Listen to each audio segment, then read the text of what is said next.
많은 그리스도인들이 이 신앙생활을 하면서 가장 혼란스러울 때가 있다면 고난을 받을 때인 것 같습니다.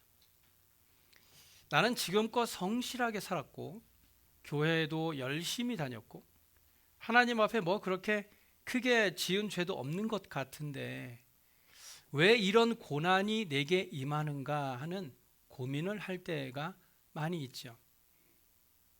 말하자면 하나님은 공평하신가? 하나님이 정말 나를 사랑하시기는 하는 걸까? 라는 생각이 드는 것이죠. 성경에는 분명하게 하나님이 나를 사랑하신다라고 하셨는데 그런데 나에게는 왜 이런 고난이 오게 되었는가 하는 것입니다. 한마디로 하나님의 사랑을 의심하는 것입니다. 이것은 내가 잘못한 것이 없다고 생각될 때의 문제입니다. 내가 잘못한 것이 없는데 왜 이런 고난이 오는가 하는 것이죠. 그런데 또 하나의 의심은 내가 잘못을 저질렀을 때의 문제입니다. 만약 내가 어떤 잘못을 저질러서 나에게 그런 고난이 왔다라고 생각되어질 때 내가 잘못을 뉘우치고 하나님 앞에 눈물로 회개하였을 때 하나님은 나의 죄를 어디까지 용서하시는가 하는 문제입니다. 다시 말씀드려서 내가 어디까지 회개해야 하나님의 마음이 풀어지시는가 하는 것이죠. 이만하면 충분히 회개한 것 같은데 왜 하나님은 아직도 용서하지 않고 계속 나에게 매를 들고 계시는 것 같은가? 하나님은 사랑보다는 공의를 더 앞세우는 것인가 하는 생각들로 하여금 하나님에 대한 의심을 불러일으키고 그것으로 인해서 우리로 하여금 하나님 앞에서 냉정한 마음을 갖게 해서 하나님 품에 안기고 그의 사랑에 힘입어 승리하는 기쁨들을 빼앗아 가는 것입니다. 그런데 이런 것들은 모두 마귀의 관계입니다. 그래서 오늘 보면 11절에 마귀의 관계를 능히 대적하기 위하여 하나님의 전신갑주를 입으라고 말씀하고 있는 것입니다. 마귀는 계속해서 우리의 마음에 의심을 불러일으킵니다. 특히 우리를 향하신 하나님의 사랑을 의심하게 함으로써 우리를 하나님으로부터 멀어지게 합니다. 작은 의심들이 하나 둘씩 쌓이게 되면 결국 믿지 못하게 되는 것처럼 마귀도 우리의 마음속에 작은 의심들을 하나 둘씩 불러일으키게 됨으로써 결국에는 하나님이 우리를 사랑하신다라는 것을 믿지 못하도록 만드는 것입니다. 자, 그렇다면 이런 문제들을 하나씩 한번 생각해 볼까요? 먼저 우리에게 아무런 잘못이 없는데도 우리의 삶에는 왜 슬픈 일과 좌절과 고통스러운 일들이 일어나게 되는 것일까? 나는 나름대로 신앙생활을 열심히 한다고 했는데 왜 자꾸 안 좋은 일들이 나에게 일어나는 것일까? 여러분 어떻게 생각하십니까? 왜 그렇다고 생각하시죠? 올해 사주가 안 좋아서? 아홉수라서? 뭐 삼재 기간이라서? 우리는 욥의 경우에서 이런 일들을 많이 볼 수 있죠. 욥은 분명 아무런 잘못이 없음에도 불구하고 혹독한 일들을 당하게 됩니다. 자녀들이 하루에 다 죽어버렸고 재산이 순식간에 다 없어졌으며 몸이 만신창이가 되었고 아내까지도 그를 떠나가 버렸고 친구들 셋은 위로한다시고 찾아와서는 계속 약을 올리는 그야말로 처절한 입장에 처하게 됩니다. 욥기에 나타난 세 친구들이 하는 지적은 이것입니다.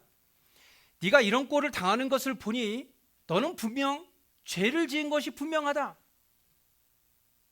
근데 그들에 대한 욥의 대답은 이렇죠.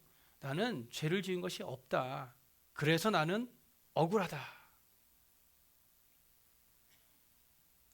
이런 경우가 시편 73편에도 나오는데요. 1절과 2절을 보시면 하나님이 참으로 이스라엘 중 마음이 정결한 자에게 선을 행하시나 나는 거의 넘어질 뻔하였고 나의 걸음이 미끄러질 뻔하였으니 라고 시작하면서 그 뒤로 계속해서 나오는 말씀이 나는 세상에서 정당하게 살았으나 그런 것들은 아무 소용이 없더라.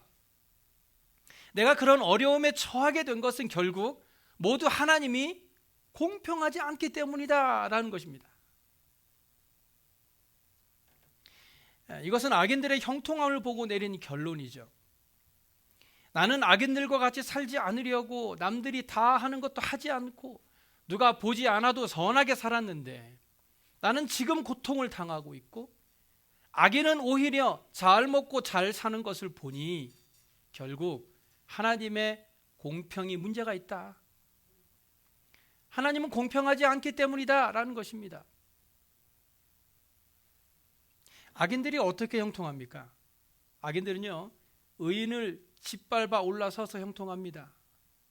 불의한 자들이 의리한 자들을 등을 쳐먹고 불의를 행한 자들이 불법을 행하니까 상대적으로 의인들이 불이익을 당하게 되는 것이죠. 그래서 정직하게 산 사람들이 마음이 상해버린 것입니다. 착하게 살았더니 오히려 당하고만 살았다는 거예요. 그래서 13절에 와서 이렇게 얘기합니다. 내가 내 마음을 깨끗하게 하며 내 손을 씻어 무지하다 한 것이 실로 헛되도다. 그동안 잘 살았던 것, 선하게 살았던 것이 모두 다 헛된 일이었다라는 것이죠. 이것이 성도들을 유혹하는 마귀의 첫 번째 관계입니다. 마귀는 성도들로 하여금 자꾸 이런 의심들을 불러일으키게 해서 성도들을 넘어뜨리려고 하는 것입니다. 성도들이 마귀의 이런 관계에 잘 넘어지는 이유는 신앙생활에 대해서 오해를 하고 있기 때문이에요. 신앙생활의 궁극적인 목표는 형통함이나 평안함이 아닙니다. 또 아프지 않고 다치지 않으며 어떤 사고도 당하지 않는 것이 아니라는 것이에요. 우리가 신앙생활을 하는 근본적인 목표는 우리를 하나님이 기뻐하시는 사람으로 완성시키는 과정입니다. 동시에 우리에게 어떤 믿음의 시련이 왔을 때 내가 그것을 이길 수 있는 힘을 얻는 것이지, 살아가면서 아무런 고통 없이 살아가게 하는 것이 신앙생활의 목표가 아니라는 것이에요.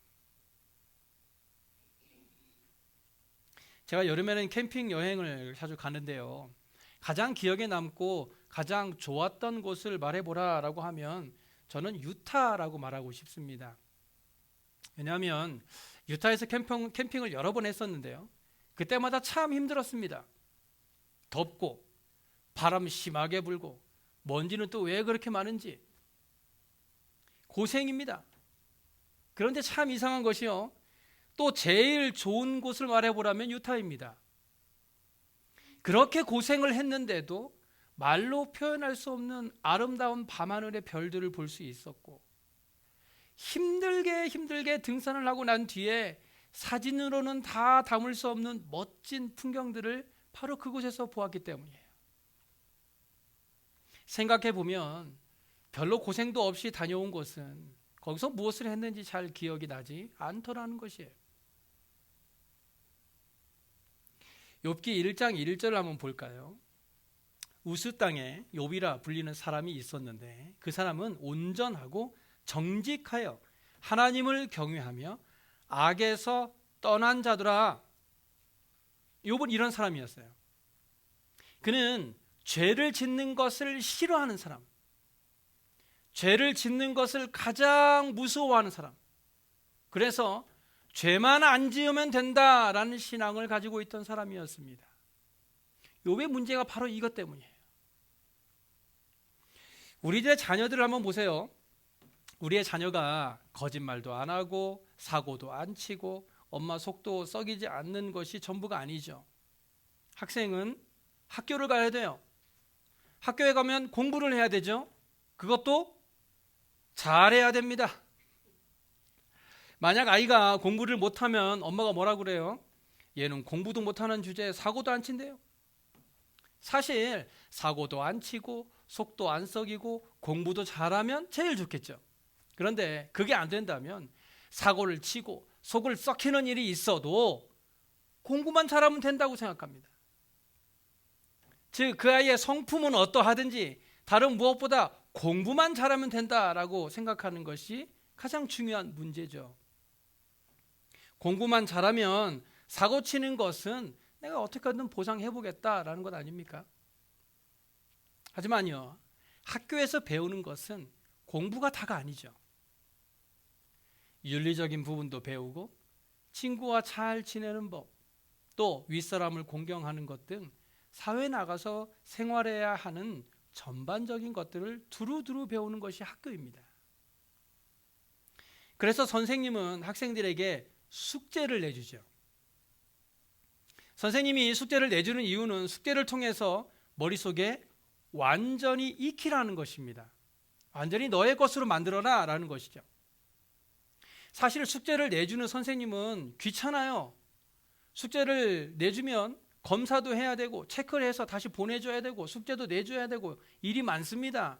그래도 아이들이 바로 잘하기를 하는 마음으로 귀찮은 일을 아이들을 위해 하는 것이죠. 그게 선생님이 해야 되는 일이고 마땅히 해야만 하는 일인 것이죠. 우리가 하나님을 불공평하다라고 생각하는 이유가 바로 이런 것입니다. 하나님이 우리에게 공부를 시키기 때문에 그래요. 숙제를 자꾸 내주니까. 하기 싫은 것을 자꾸 하라고 하기 때문에 그렇습니다. 만약 하나님이 저와 여러분을 덜 간섭하신다면 하나님은 우리를 포기한 것이다 라고 생각해야 됩니다. 마치 자녀에게 너는 공부하지 말아라. 학교도 가지 말아라.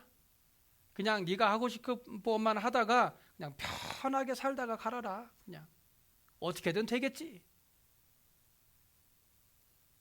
그래서 사도 바울은요, 로마서 8장 17절에 자녀이면 또한 상속자, 곧 하나님의 상속자요, 그리스도와 함께한 상속자니 우리가 그와 함께 영광을 받기 위하여 고난도 함께 받아야 할 것이라고 말씀했던 것입니다.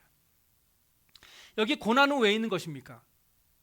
상속자가 되기 위해서입니다. 하나님이 다스리는 천국을 유산으로 주시라는 것입니다. 우리가 바로 그 천국을 받게 될 것이에요. 그것을 다스릴 실력이 있어야 되고 누릴 실력이 있어야 됩니다.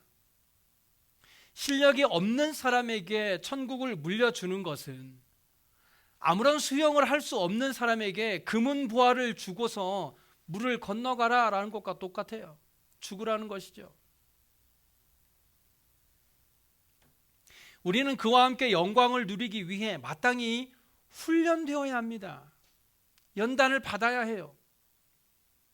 그 훈련은 물론 고통스럽습니다. 그러나 하나님이 우리를 믿게 보시거나 성실하게 대하지 않기 때문에 일어나는 것이 아니라는 것을 우리는 반드시 기억해야 합니다. 그렇기 때문에 우리가 잘못을 하지 않았는데도 시련이 온다고 해서 하나님을 원망하지 마시기 바랍니다. 오히려 그런 시련에 인내함으로 잘 연단받아서 하나님이 기뻐하시는 자로 설 수 있는 삶이 되시기 바랍니다. 두 번째는요, 우리가 잘못을 했을 때입니다. 자, 우리가 죄를 지었습니다. 그래서 회개했습니다. 그런데 회개하고 나면 용서를 해준다라고 알고 있는데 하나님이 용서를 쉽게 해주지 않는 것 같습니다. 그래서 하나님이 도대체 어디까지 용서해 주시는가? 죄를 지으면 회개했을 때 죄값을 반드시 받아내고 마는가 하는 의문이 생기죠. 죄값을 받아내시는가? 아니면 안 받아내시는가? 라는 것이 큰 문제죠. 죄값을 받아내신다면 할 수 없다. 하지만 그래도 하나님이 우리를 사랑하신다는 사실에는 또 다른 의문이 생기게 됩니다. 그렇다고 또 죄값을 받지 않는다고 해서 그것도 아닌 것 같아서 괜히 마음이 불편합니다. 사실 겪어보면 우리가 죄를 지었을 때 하나님이 쉽게 용서한 적은 없는 것 같습니다. 하지만 우리가 분명하게 알아야 할 것은 하나님은 죄값을 요구하신 적은 없다는 것입니다. 만약 제가 영어 과목을 F 맞았다고 한다면 하나님께서 집중적으로 영어 공부를 시키시겠죠? 그래서 영어 공부만 계속해서 나에게 시킨다면 저의 입장에서는 그것을 내가 영어 공부를 못해서 벌을 받고 있구나 라고 생각할 것입니다. 영어를 못했으니까 그 벌로 공부해라 가 아니라 영어가 제일 약하니까 연습을 더 해야 한다라는 것이죠. 즉 죄값을 치르라고 공부를 시키는 것이 아니라는 거예요. 이것은 전혀 다른 문제가 되죠. 만일 죄값을 치르는 것이다 라고 생각한다면 내가 잘못한 것에 대해서 줄 것은 주고 받을 것은 받으면 된다라고 생각하게 될 겁니다. 그렇게 되면 다음에는 아예 대놓고 죄를 짓고 그에 따른 벌만 받으면 된다라고 언제쯤 벌이 내려오려나 하고 기다리고 있겠죠. 하지만 하나님의 방법은 그렇지 않습니다. 하나님은 우리가 지은 죄에 대해서 벌을 주시는 것이 아니라 그것에 대해서 숙제를 내주시면서 다음에는 그것에게 지지 말라고 말씀하는 것입니다. 이겨라 라는 거예요. 이겨내라. 죄를 짓지 말고 이겨내라. 시편 103편 8절에 이렇게 말씀을 합니다. 여호와는 긍휼이 많으시고 은혜로우시며 노하기를 더디하시고 인자하심이 풍부하시도다. 그렇습니다. 우리 하나님은요 긍휼이 많으시고 은혜로우시며 노하기를 더디하시는 인자하신 분이기 때문에 우리를 벌하지 않으시고 끝까지 참고 기다리시는 것입니다. 그래서 하나님께서 생각하시는 우리의 죄에 대해서 시편 103편 11절 이하에 이는 하늘이 땅에서 높음같이 그를 경외하는 자에게 그의 인자하심이 크심이로다. 동이 서에서 먼 것 같이 우리의 죄가를 우리에게서 멀리 옮기셨다라고 말씀하고 있는 거예요. 하나님은 우리의 죄값을 기어코 받아내는 분이 아닙니다. 그런데 하나님은 왜 우리에게 진실된 회개를 원하는 것일까요? 그것은 우리가 그것만은 반드시 고쳐야 하기 때문에 그렇습니다. 값을 받으려고 하시는 것이 아니라 우리의 회개를 통해 하나님의 바른 자녀로 만드시려는 숙제라는 것이죠. 그래서 때로는 우리에게 어려운 일들이 생기기도 하고 힘든 고난의 시간들이 오기도 하는 것이에요. 하나님은 그런 시련의 아픔들을 통해서 아직도 우리가 다듬어지지 않은 것들을 걸러내고 다듬고 깎아서 천국의 백성으로서의 자격을 갖춘 자로 만들어가기를 원하시는 것입니다. 그래서 히브리서 12장 6절 이하에 이렇게 말씀하죠. 주께서 그 사랑하시는 자를 징계하시고 그가 받아들이시는 이 아들마다 채찍질하심이라 하였으니 너희가 참으면 징계를 받기 위함이라. 하나님이 아들과 같이 너희를 대우하시나니 어찌 아버지가 징계하지 않는 아들이 있으리요. 징계는 다 받는 것이거늘 너희에게 없으면 사생자요 친아들이 아니니라. 믿으십니까? 하나님은요 우리를 아들과 같이 대우하시는 겁니다. 하나님께서 마치 사랑하는 아들을 징계하는 것과 같은 사랑으로 우리를 징계하는 것은 하나님이 우리를 사랑하고 계시다라는 증거라는 거예요. 그래서 11절에 이렇게 말씀하잖아요. 무릇 징계가 당시에는 즐거워 보이지 않고 슬퍼 보이나 후로 그로 말미암아 연단 받은 자들은 의와 평강의 열매를 맺는다. 사랑하는 베들교회 성도 여러분, 우리들의 삶을 한번 돌아보세요. 우리가 이 자리에 있게 된 이유가 어디에 있습니까? 돈 많고 다들 공부 잘해서 지금 이 자리에 있습니까? 아닙니다. 절망과 한숨 때문에 이 자리에 온 것입니다. 만약 우리에게 좌절과 고통이 없었다면 지금 이 자리에 서 있지 못할 것입니다. 하나님이 우리를 울게 하셨고 하나님이 우리를 한숨 쉬게 하셨기 때문에 우리가 하나님을 더 찾을 수 있었고 인생이 무엇인가를 생각하게 되었으며 주님의 십자가를 붙들 수 있었던 것입니다. 하나님께서 주시는 징계가 당시에는 고통스러웠지만 돌아보니 그런 모든 연단이 지금의 저와 여러분을 있게 했다라는 것입니다. 징계는 다 받는 것이거늘 너희에게 없으면 사생자요 친아들이 아니라는 말씀을 기억하시기 바랍니다.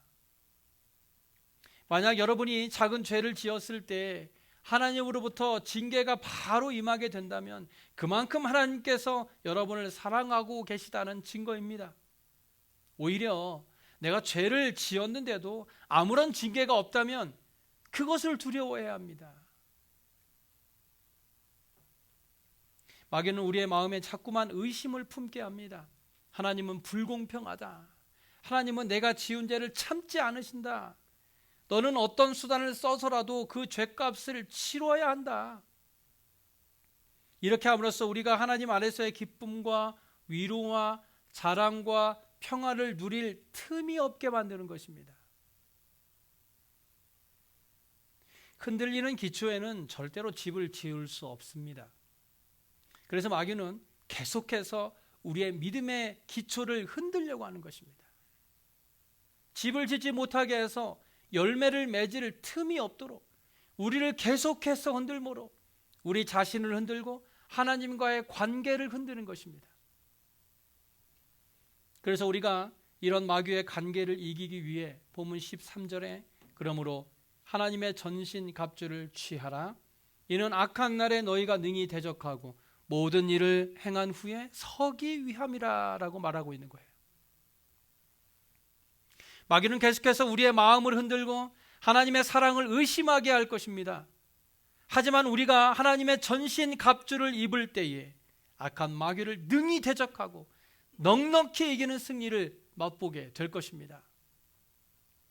인도 설화 중에 이런 이야기가 있습니다. 어느 날 한 사람이 제사에 쓰려고 산 양을 하나 사가지고 가서 집으로 돌아가고 있었습니다. 그런데 그것을 이렇게 바라보고 있던 산적 3명이 그 산양을 빼앗으려고 그가 오는 길목에 3명이 각각 떨어져서 그를 기다리고 있었습니다. 그가 한 고개를 지나가자 그곳에서 기다리던 첫 번째 산적이 그에게 말했습니다. 당신은 어디에 쓰려고 그 더러운 개를 메고 가십니까? 그가 어이없다는 듯이 무슨 소리요? 이것은 개가 아니라 산양입니다. 그리고 나서 두 번째 고개를 넘는데 또 다른 산적이 이렇게 말합니다. 아니 당신은 어디에 쓰려고 그 더러운 개를 또 메고 갑니까? 그러니까 그는 자기가 메고 가던 산양을 이렇게 내려가지고 쫙 살펴보고 이리 보고 저리 보고 속으로 이상하다. 나는 분명 산양을 샀는데 사람들이 왜 자꾸 개라고 그러지? 이렇게 생각하면서 그 사람에게 아니 무슨 소리요? 이것은 개가 아니라 산양이란 말이요 라고 대답했습니다. 그리고서 조금을 더 갔는데 세 번째 사람이 똑같은 말을 합니다. 아, 당신은 그 더러운 개를 어디에 쓰려고 그렇게 메고 가는 거요? 그렇게 세 번째 똑같은 소리를 들은 이 사람은 산양을 땅바닥에 그냥 내버려 두고 가버렸고 산적들은 그 산양을 빼앗을 수 있었다고 합니다. 마귀는요 우리의 귀에 속삭입니다. 처음에는 말도 안 되는 소리라고 비웃다가도 똑같은 소리가 계속해서 들리면 어느샌가 우리 안에서 그것이 진실인 것 마냥 우리의 생각과 마음을 사로잡게 됩니다. 그러므로 우리는 마귀의 관계를 늘 조심해야 합니다. 하지만 우리가 마귀의 관계를 두려워하지 않아도 되는 것은 하나님은 더 크고 능력이 많으시고 무엇보다 우리를 사랑하시기 때문입니다. 로마서 8장 37절에 이렇게 말하잖아요. 그러나 이 모든 일에 우리를 사랑하시는 이로 말미암아 우리가 넉넉히 이기느니라. 믿으십니까? 하나님은 우리에게 죗값을 요구하지 않으시고 우리가 그저 회개하기를 원하십니다. 우리의 진심 어린 회개를 통해 우리의 삶이 하나님이 원하시는 거룩한 삶을 살아가게 될 때에 하나님의 자녀가 누릴 수 있는 하나님의 복을 우리에게 넘치도록 부어주실 것입니다. 그러므로 우리를 연단하시는 하나님의 사랑에 오히려 감사하고 인내함으로 잘 연단받아서 하나님이 기뻐하시고 축복하시는 거룩한 하나님의 백성으로 나아가는 저와 여러분의 삶이 되시길 간절히 소원합니다. 기도하겠습니다.